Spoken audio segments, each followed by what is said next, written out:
Hi, I'm Emily Roberson. I'm the author of the young adult novel Lifestyles of Gods and Monsters, and today I'm going to talk to you guys about where to start when you'd like to write a novel. So here we go. I'm one of those people who was a reader before I was a writer, and so the first time I sat down to write a novel, which was really a long time ago, I thought I had it all figured out. You just have an idea for a story and you sit down and you write it. Oh. So I did do that. I wrote a whole novel. I had spent a year as a newspaper reporter in Vicksburg, Mississippi, and I learned a lot while I was there.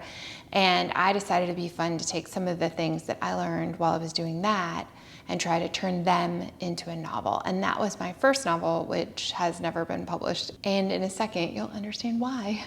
I wrote the whole book, over 100,000 words, without asking myself what I now consider to be the two key questions. Number one, what's the book about? And number two, who is the main character? Because I wrote that whole book without realizing that I did not have a protagonist. And so it wasn't until I decided to query the book, which is when you try to find an agent later and get published, that I'd written a whole book without a main character.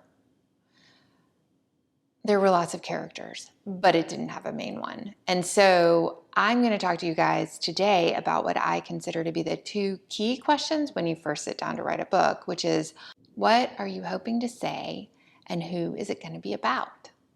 So I've read a lot of books about writing, books about screenwriting, books about writing novels, books about novels that have already been written, a lot of books about writing. And one of my favorite is this one, which is Story Genius by Lisa Crone. She's great. I mean, I don't know her at all. I've never met her, but the book is really good. So I highly recommend Story Genius by Lisa Crone.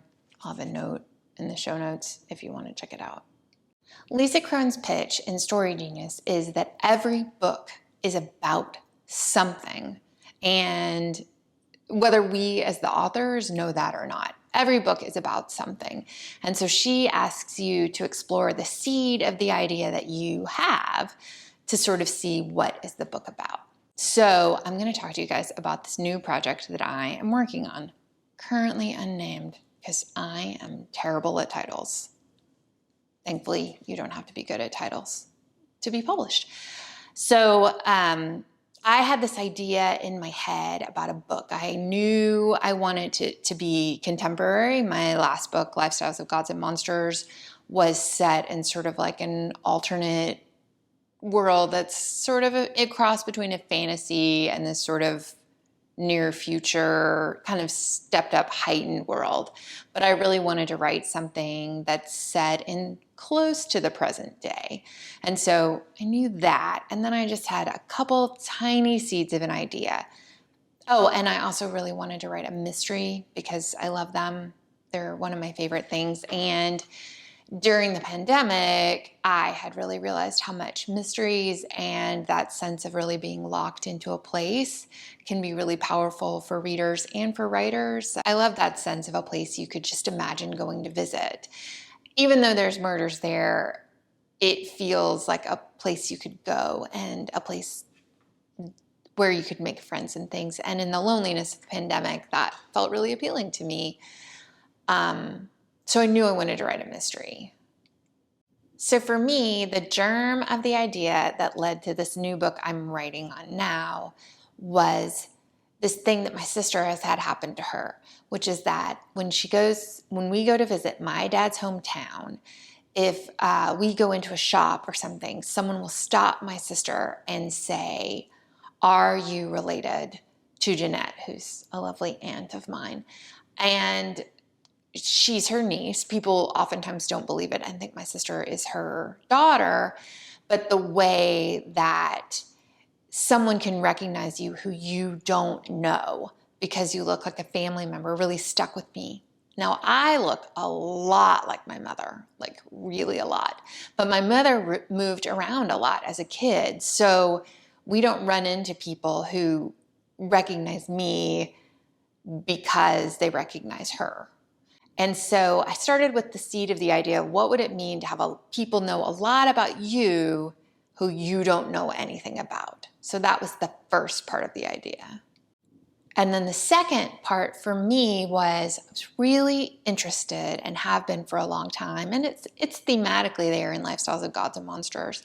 I'm really interested in secrets. I'm interested in family secrets, and I'm interested in open secrets. So open secrets are things that everyone knows, but no one talks about, which could be everything from, someone's history of being wild when they were a teenager, to a family bankruptcy, to all kinds of things. All kinds of things can be open secrets. Even the most basic, not secret thing can become a secret because no one's ever talked about it. And so, but the thing that I find really interesting about open secrets is that they aren't secrets to the previous generation.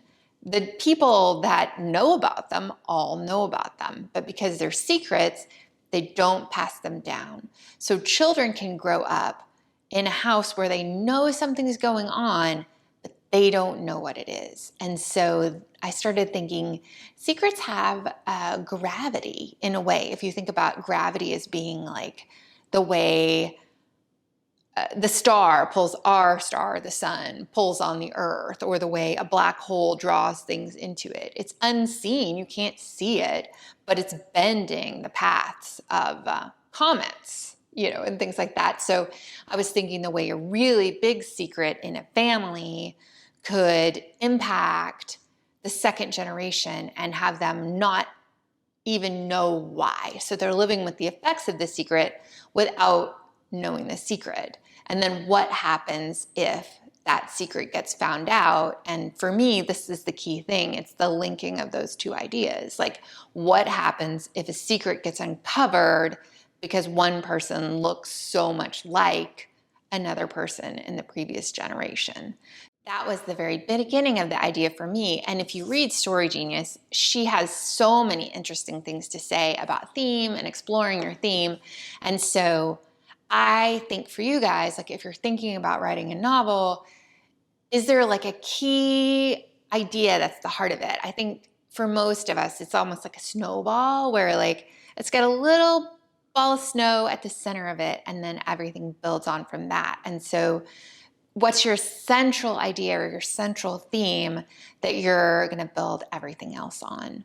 Okay, so that's a start for you. And in the next video, I am going to talk about characters and developing a character, and especially a main character, and trying to avoid the problem of not having a protagonist. Okay, that's it for now, and I look forward to talking to you again. And so